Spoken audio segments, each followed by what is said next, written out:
요즘 비트코인에 비해 실망적인 주가 움직임을 보여주고 있는 스트레티지입니다. 이럴 때일수록 하루하루의 주가 움직임을 확인하면서 스트레스를 받기보다는 본인이 애초에 왜 이 회사의 주식을 샀는지에 대한 이유를 생각해 보면서 계속해서 이 회사에 투자하고 있는 것이 맞는 것인가 생각해 보는 게 중요한 것 같은데요. 우선 제가 이 회사에 투자하는 이유부터 말해 보자면, 저는 이 회사가 상대적으로 가치 없는 돈을 효과적으로 조달해서 더 가치 있는 돈을 매수하는 능력을 믿기 때문에 이 회사에 작년 초부터 투자하고 있습니다.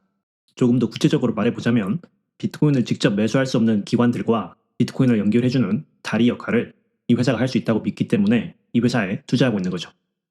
어떤 기관들은 비트코인 ETF를 매수할 수 없지만 MSTR이라는 주식에는 투자할 수 있고, 채권 투자 기관들은 MSTR 같은 일반 주식에는 투자할 수 없지만 비트코인을 기반으로 배당을 지급하는 이 회사의 우선주에는 투자할 수 있죠.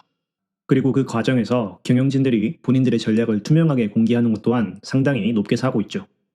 이 회사의 어닝콜을 직접 들어보시면 아시겠지만, 이 회사만큼 어닝콜 때 주주들에게 친절하고 자세히 본인들이 앞으로 가고자 하는 방향을 알려주는 회사도 없습니다.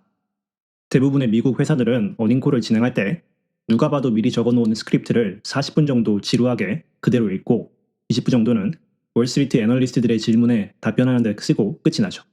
하지만 스트레티지의 경우 어닝콜 때마다 100슬라이드가 넘는 파워포인트를 준비해 와서 CEO, CFO, 체어맨이 번갈아 가면서 2시간 넘게 설명을 해줍니다.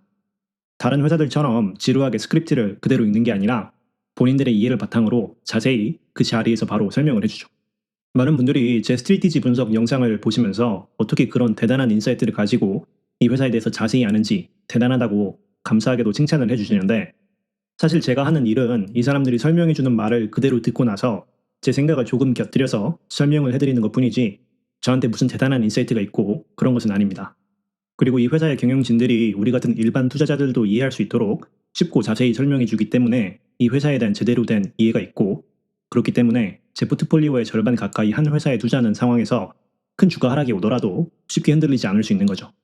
자, 그럼 이 회사에 투자하고 있으시다면 여러분도 내가 왜 이 회사에 투자하고 있는지에 대한 질문을 해보셔야 합니다. 만약 여러분이 이 회사를 비트코인 가격 상승을 그대로 추정하는 레버리지 상품 정도로 생각하고 투자하셨다면 아마 요즘 큰 스트레스를 받으실 확률이 크죠. 제가 저번 영상에서도 설명드렸고 아마 요즘 가격 움직임을 보면서도 느끼시겠지만, 스트레티지의 주가는 비트코인의 가격을 그대로 추정하면서 2배, 3배 움직이는 레버리지 상품이 아닙니다.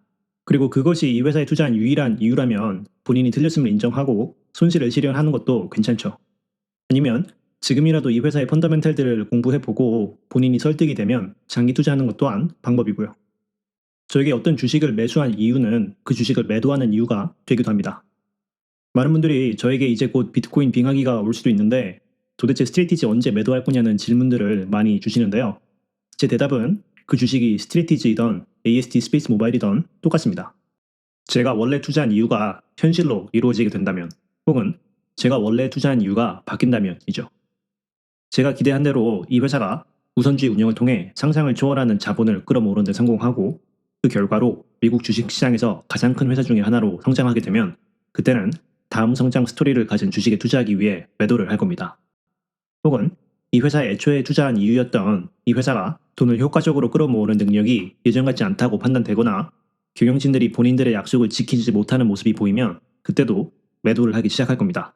그리고 이 경영진들의 약속에 대해서 잠깐 얘기해보자면, 요즘 댓글들에서 스트레티지 주가가 요즘 힘을 못 쓰는데 가지고 있는 비트코인을 가지고 은행처럼 비트코인 대출 사업을 해야 되는 거 아니냐, 왜 빨리 이걸 안 하냐, 이렇게 답답해 하시는 분들이 많은데요. 제가 알기로 마이클 세일러나 이 회사의 경영진들은 단 한 번도 본인들이 이런 비트코인 대출 사업을 하겠다는 메시지를 전한 적이 없습니다. 만약 여러분이 비트코인을 담보로 대출을 하고 그런 방식으로 통해 현금 흐름을 만들 수 있는 회사에 투자하는 것이 목적이라면 잭 마걸스가 이끄는 21 캐피탈에 투자하는 게 맞는 겁니다.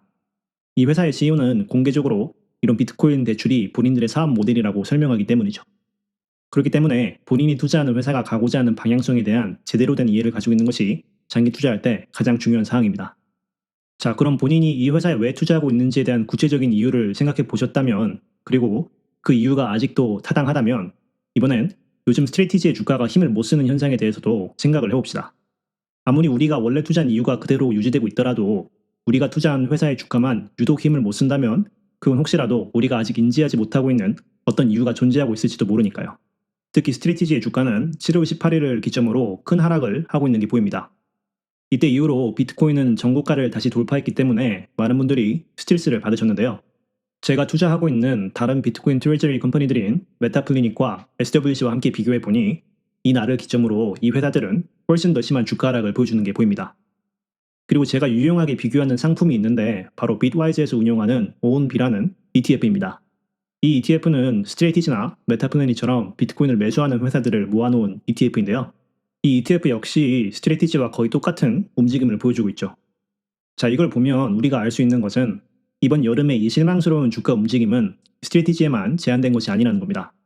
무슨 이유에서건 지금 시장에서 스트레이티지 같은 회사들에 대한 관심이 식은 거죠. 그 이유는 저도 정확히 알 수 없지만 가장 그럴듯한 이유로는 요즘 관심을 받고 있는 빗마인이나 샤프링크 같은 이더리움 매집 회사들의 투자자들의 관심이 몰렸다는 것입니다. 그 이유가 뭐가 되었든 간에 다른 비트코인 매집사들도 비슷한 움직임을 보이고 있는 걸 보면 스트레티지만의 어떤 심각한 문제가 있는 것은 아닌 것 같다는 걸 알 수 있는데요. 만약 이 회사에 투자한 구체적인 이유가 있다면 시장이 단기적으로 본인이 한 투자에 대한 관심이 식었다고 크게 걱정할 필요는 없다는 게 제 생각입니다. 오렌 버핏이 말하듯이 주식시장은 단기적으로는 투표 기계처럼 움직이지만 장기적으로는 저울처럼 움직이니까요. 자, 그리고 이때 본인이 가지고 있는 비트코인이라는 상품에 대한 확신 역시 다시 확인해 봐야 합니다. 비트코인만을 빛을 내면서까지 매수하는 회사에 투자하면서 비트코인에 대한 확신이 없다는 것은 말이 안 되죠. 그리고 그런 확신이 있으시다면 요즘 시장에서 이더리움 매집사들에 대한 관심을 보이더라도 아마 크게 흔들리지 않으실 겁니다. 그리고 비트코인에도 투자하고 계시겠죠. 저 역시 포트폴리오의 비중이 스트레티지보다는 훨씬 작지만 비트코인에도 투자하고 있는데요. 비트코인이 전고가를 찍는데 스트레티지는 하락하는 이런 날에 멘탈 관리를 하기 위해서라도 비트코인에도 투자하는 건 필수 사항입니다. 비트코인 전고가 찍었는데 지금 와서 비트코인 투자하라고 한다고 욕하실 수도 있지만 전 항상 댓글로 스트레티지의 사업 모델이 이해가 안 가신다고 하시거나 이 회사에 투자하는 게 너무 불안하시다고 하시는 분들이 있으면 항상 스트레티지 말고 비트코인에 투자하라고 권유를 드리고 있습니다. 그리고 마지막으로 멘탈 관리를 위해서 생각해 봐야 할 점은 기대치의 조정입니다. 제가 느끼기로 많은 분들이 작년 이 회사가 보여줬던 이런 모습을 다시 보여줄 거라고 기대를 하고 있는 것 같은데요. 구체적인 주가 움직임은 저도 감히 예상할 수는 없지만 이때 이런 주가 움직임은 정상적인 움직임이 아니었습니다.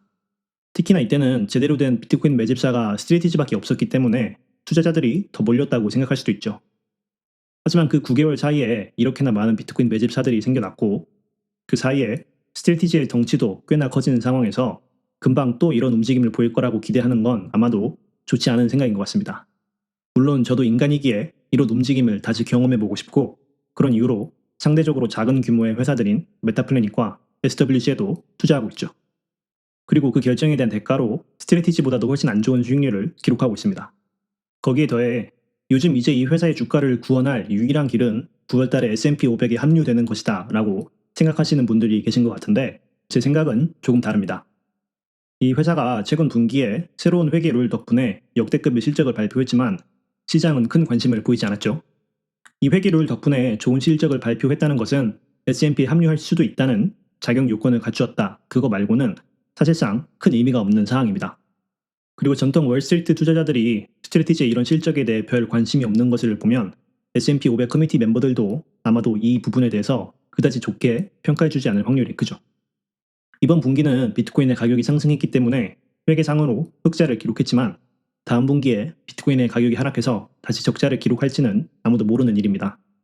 비트코인에 대한 강한 믿음이 있는 저도 그렇게 생각하는데 S&P 500 커미티 멤버들은 아마도 더 회의적인 시각으로 이 회사를 바라보겠죠. 그런 이유로 저는 9월 달에 S&P 500에 합류되는 것에 큰 희망을 두고 있지도 않고 그게 제가 이 회사에 투자하는 이유도 아닌데요. 물론 이 회사에 투자하는 사람으로서 제 예상이 틀린다면 아마 가장 기분 좋은 틀린 예상을 하는 게 되겠죠. 자, 이렇게 얘기하고 보면 이게 스트레티지에 투자하는 사람인지 아닌지 헷갈리실 정도로 제가 부정적인 이야기만 하는 것 같은데 전 항상 제가 하는 투자들에 대한 기대치를 낮추려고 노력합니다. 그래야지 단기간의 움직임에 대한 실망감도 적어지고 멘탈 관리에도 도움이 되니까요. 전 이렇게 기대치를 낮추더라도 장기적으로 이 회사의 수익률이 비트코인의 수익률을 뛰어넘을 수 있다고 믿고 최소 2, 3년은 바라보고 투자할 예정입니다. 그럼 여러분도 현명한 선택하시길 바라며 오늘 영상 마치겠습니다.